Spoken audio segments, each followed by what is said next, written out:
welcome. How are you? Let's talk about our partners, shall we? This post was inspired by many posts, videos, and even books talking about relationships or how to be in one. Humanity grow old in this planet and we still wonder, in every era, about the one. Are there one special? Are there a twin flame? Are there a soulmate? How to recognize them? And there are so many more questions we should ask about it. How to live with it? What this person brings? Will it come through a partner-ex-partner relationship or can be other kind? Am I ready to live it? What it will bring to my life? Am I ready to be the soulmate of someone? What this even mean? We can talk and reflect about it in many posts.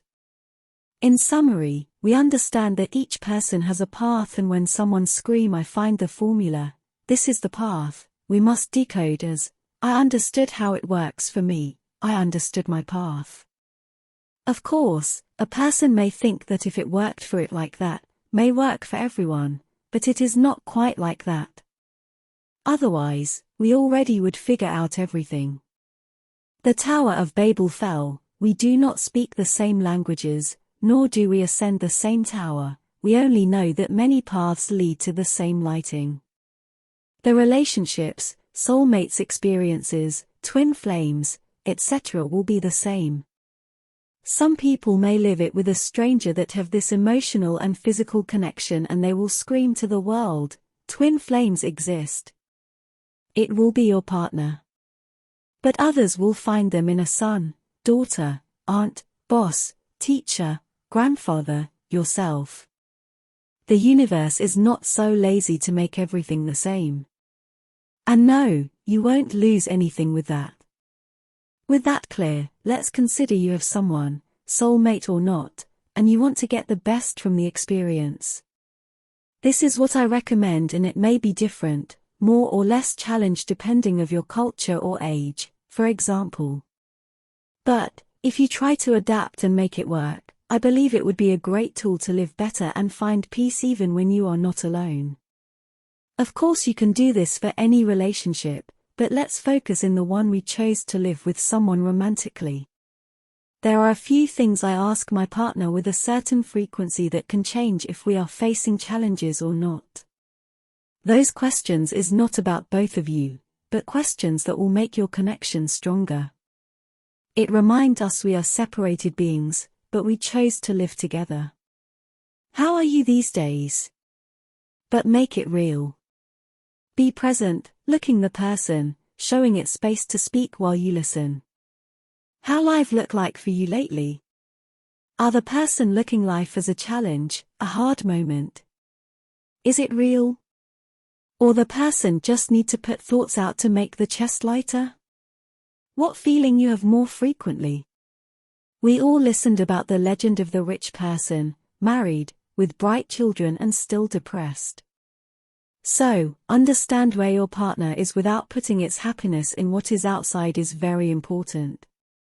Many couples I see break or just fight, normally put the stress of things they cannot control outside inside the relationship.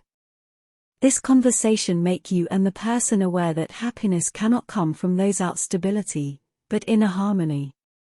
Those questions just can exist and make the person at easy if they come with open space. No judgment, no savoir or villain, a honest space where you can take your ego out and really listen the person struggles. With that used, more and more you will be able to talk about everything and feel closer. And more the answer will be, very happy. Life is really good. We are so blessed. It is not just talk about the relationship because it may come with the ego and expectation of it, and we all know people will have different expectations. And if you just keep talking about the relationship, how both should change to fit each other image of perfection, you will end up getting apart for the smallest and most silly reasons that may build up to big things. This may be different for each of us. This part is just my experience I am sharing. Many relationships can start and revive romance, but it will keep together if you both have the same general goals.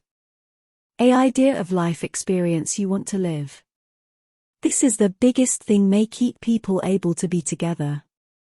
If you have this, the rest is just self-work, because while you practice love you will not love one or other more or less, but you will find a partner just in those you share a vision. Since is a particular experience that may help some of you, it may be not so clear, but I believe the message will get who needs. So, I know some people struggle more to talk about feelings, but if you bring those topics out of a serious and defensive scenario, it will be easier. For example, you may be walking in the park together and ask the person, "How life is going nowadays, not we or your job, but how are you feeling?" If the person don't get the question, make it easier, talk about how you feeling. You may feel very happy when you walk alone or with the person, you start to enjoy morning coffee together, or go to groceries, but your job create this little stress inside. The person may follow those same areas you talked about, but next time it may find others areas or things that may cause it different feelings, and as a couple, of many you want, that are aware of feelings and when it get triggered. Good or bad. It is not about complaining, but create this awareness together, and with that be aware of the relationship. Maybe to get here you will need many others couple work, but we get there in another post. So, how you feel about those topics? Would you feel it easy to talk about it with your partner or not? How you keep a healthy relationship in practical ways?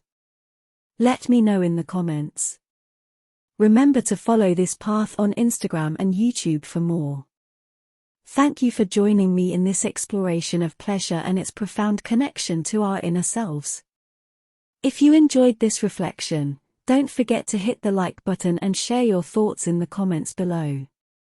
I'd love to hear your experiences with finding harmony in the material aspects of life. For more insightful discussions on self-growth, magical paths, and the journey of the soul, make sure to subscribe to the Initiate's Path. Your support means a lot, and together, we can continue to unravel the mysteries of our existence. Remember, the key is to find harmony, embrace your true self, and navigate the material world with ease. Until next time, stay connected, stay inspired.